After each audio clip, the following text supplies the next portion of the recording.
আছোঁ বৰ্তমান এতিয়া হোজাই গাড়ী এখন ল'ব আহিছিলোঁ আৰু যিটো ঘৰৰ পৰা ওলাইছিলোঁ সেই ভিডিঅ'টো আছিলে মানে মই কৰিলোঁ ঠিকেই, কিন্তু নাজানো কেনেবাকৈ মই তাৰপিছত এতিয়া চাইছোঁ ভিডিঅ'টো ৰেকৰ্ডেই নহ'ল। মই ৰাস্তাটো ভিডিঅ' থ'লোঁ মানে তাতে, কিন্তু সেই ফাইলটোৱে নাপালোঁ। জানো মোৰ পৰা ডিলিট হ'ল ন, কেমেৰাই নহ'ল বুজি নাপালোঁ।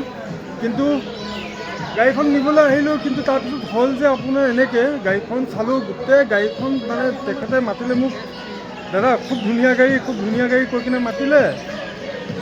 তাৰপিছত কি হ'ল যে মই আহিলোঁ গাড়ীখন চাবলৈ, তাক একচুৱেলি মই মাতিছিলোঁ বৰ্ডগাৰ্ড নগাঁও, কিন্তু তেখেতে নাহিলে, ক'লে যে কিবা এটা কামত ফচি আছোঁ হেৰি আছোঁ। মই বুজি নাপালোঁ তেখেতে মানে কেলৈ এনেকৈ কৈ আছে। মই হোজাইলৈ গুচি আহিলোঁ আন এটা বাছত লৈ, বৰগাঁৱৰ পৰা বেলেগ এটা বাছত গুচি আহিলোঁ হোজাইলৈ। তাৰপিছত কি হ'ল, তাৰপৰা আহিলোঁ দেখিলোঁ গাড়ীখন ষ্টাৰ্ট কৰি ঠিকে আছে, কিন্তু গোটেইকেইটা পিলাৰ গোটেইকেইটা চিল ঠিকে আছে। বৰ্নেটটো দাঙিলোঁ, তেখেত ফাৰ্ষ্ট অনাৰ। বৰ্নেটটো দাঙাৰ পাছত কি হ'ল যে তেখেতৰ চিলে নাই, গোটেই এপ্ৰনটো ৱেল্ডিং কৰা। মই তেখেতক ক'লোঁ, দাদা মইতো আপোনাক আগেয়ে কৈছিলোঁ ইঞ্জিনৰ কাম বা এক্সিডেণ্টেল ইছ্যু আছে তেন্তে নিদিব মোক গাড়ী। মই প্ৰথমত যোনে মোক গাড়ীৰ কাৰণে ফোন কৰে মই তেখেতক প্ৰথমত এইটোৱে সুধিলোঁ, বাকী কিবা বেলেগ কাম থাকিলে একো নাই। কিন্তু তেখেতে ক'লে নহয় গাড়ীখন মোৰ নামতে আছে, ফাৰ্ষ্টখনে আছে।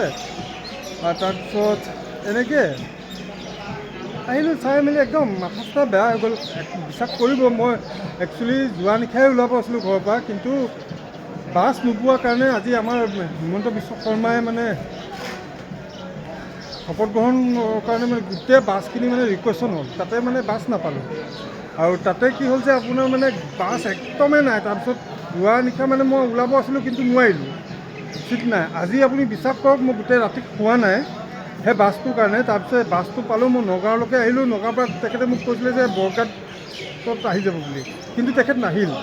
তাৰপৰা আকৌ বেলেগ এটা বাছত মই আহিলোঁ হোজাইলৈ, কিন্তু আহি মেলি তাৰপিছত দেখিলোঁ গোটেই গাড়ী এপ্ৰন গোটেই চিলবোৰ কাটা। এতিয়া আকৌ উভতি গৈছোঁ, এতিয়া আছোঁ হোজাই ৰেলৱে ষ্টেচনত। তাৰপিছত আমি ইয়াৰ পৰা যামগৈ লামডিঙৰ পৰা আকৌ এটা বেলেগ এটা ট্ৰেইনত উঠিম আমাৰ ডিব্ৰুগড়লৈ। কিন্তু মানুহবোৰে এনেকৈ মানে মিছা কয় নহয়, মই বুজি নাপাওঁ মানে বস্তুটো। তেখেতক মই গোটেইখিনি বুজাই দিছোঁ ফোন কৰি, যে কিবা এক্সিডেণ্টেল ইছ্যু হ'লে তেন্তে মোক নামাতিব, কাৰণ কেলৈ ডিষ্টেঞ্চো ভালেমান দূৰ হয়। আৰু সেই গতিকে মানে মোৰ বিৰাট বেছি কষ্ট হ'ল, কৈছোঁ নহয়। গোটেই বাছত কেবিনত বহি আহিছিলোঁ, খোৱা বোৱা ঠিকনা নাই, মানে গোটেই ৰাতি খোৱা নাই। এতিয়াও টোপনি লাগি আছে, কিন্তু ঠাই নাই যে ক'ৰবাত বহিবলৈ। এইডোখৰত যদি টেবুল চেয়াৰ আছেও যদি গোটেইখিনি মানে আপোনাৰ ফুল হৈ আছে, ক'তো একোৱে সাধাৰণ নাই যে মানে বহু ক'ৰবাত।